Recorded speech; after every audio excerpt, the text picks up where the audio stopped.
Okey guys, Assalamualaikum. Okey, sekarang kita berada di satu kebun durian dekat Kuala Kangsar, berkeluasan lebih kurang 2 ekar.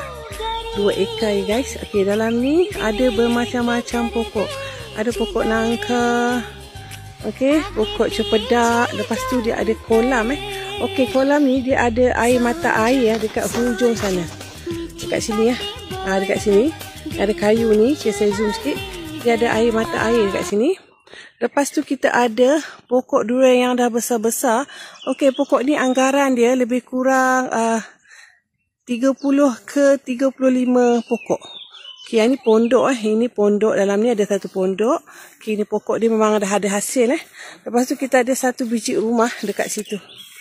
Okey, itu satu biji rumah dekat situ. Okey, siap ada garaj. Ada satu bilik. Lepas tu dia ada sistem air Dia pakai sistem air boring. Lepas tu depan tanah ni ada anak sungai Okey, anak sungai. Okey, yang ni dia pakai sistem boring maksud dia tanah ni memang semua dah lengkap. Ada rumah, ada pokok, ada kolam. Ada jiran sebelah ni ada jiran.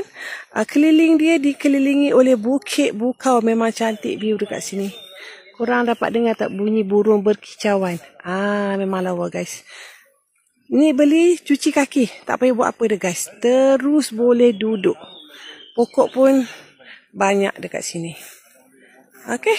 Kepada sesiapa yang berminat, boleh PM saya. Kita datang tengok dulu tanah ni. Siapa cepat, dia dapat. Jangan lupa follow, like, comment and share.